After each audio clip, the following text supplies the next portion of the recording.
Hey and welcome to Neverwinter with Aragon. So many of you might be struggling with the current change to the first boss of the Imperial Citadel dungeon on Advanced and even Master mode. And that is because when you kill the Scorpion, the Hulk will enter in rage state and just deal a ton of damage and also have a ton of damage resistance. And the boss fight basically becomes just a wipe and you have to restart. So what people have been doing now is, you can either crowd control then the Scorpion as well as the Snake. That works, but it's not very reliable. And I tried many different ways.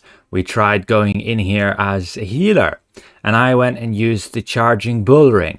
I did get killed by the Hulk here because I have aggro on him, because I took that. There is some issue at the beginning of the fight. If you go in the dungeon the first time, the bosses will just stand there. They won't deal any damage, and you can't heal, and you can't affect them at all. So the tank mistimed that, and I ended up with threat. Well, basically what I'm doing is here, I'm running a threat ring on my healer. You can see I'm generating threat then on the Scorpion without having to actually deal damage. The tank here did accidentally smite the Scorpion one time, which led to, him having a bit of threat on the Scorpion. But eventually we get him away, and now I can tank the Scorpion here. So this method kind of works, but it's not very reliable. You can jump into, say, random groups, and if you just have the tank running some self heals, this strategy doesn't work because those self heals will weigh out to the threat that you can generate with this ring or even with dealing damage. The problem is you can't have a damage dealer stay on the Scorpion and hold threat of him by dealing damage, because the Scorpion has so much damage resistance. You may also notice I'm using these potions, and these are sleeping vials that you can get via crafting, and you can have them sleep of up to 14 seconds, and since the vials then have a 18-second cooldown, you can nearly all the time have it just sleeping. The problem is it breaks out of sleeping as soon as you hit it, so even if your companion hits it, it breaks it out of sleeping. You may notice I'm also running, say, the Vicious Direwolf, which will prone the Scorpion an awful lot, as you can see there, along with knocking it about a little bit. So that works. If I have the aggro of the Scorpion and I don't want it attacking me so much, I can run this companion and it will help control it. But this is not ideal. As soon as you have, say, the tank heal himself a little bit, you're screwed. Even if he uses a few health potions or stones of health, he may very well just take the threat off the Scorpion. And same with the Snake. So the most reliable strategy I found was, do as normal. Have somebody control the Snake and just bully it in the corner. With the Scorpion then, you just have to be careful as damage dealers. Make sure you're just running single target powers.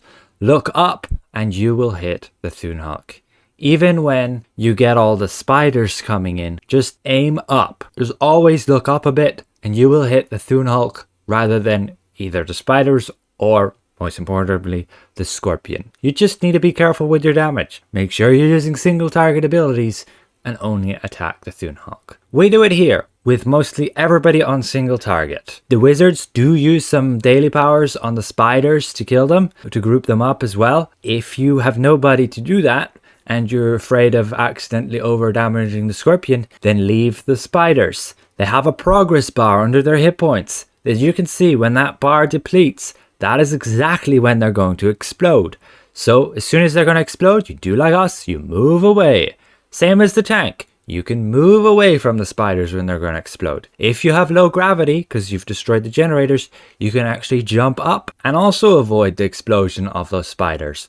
You do not have to kill them at all, so you don't actually need multi-target damage in this fight. But again, there are a few other strategies you can try, like we did here. I tanked, I did not use any healing, tried my best not to, and made sure to not get the threat of the Scorpion and the UNT. We could have the healer tanking both of them on the other side of the arena away. However, you can also just kill the Snake. There's no Snake here anymore. We killed it. At the very beginning here with an artifact call, you can see the damage dealers all ganging up on the Snake. The problem is, if your group does not have enough burst damage to get through the Snake's healing, then you just can't do it. and that's an issue for many groups, and I found it's not very reliable for most of you because you just don't have the burst damage for that.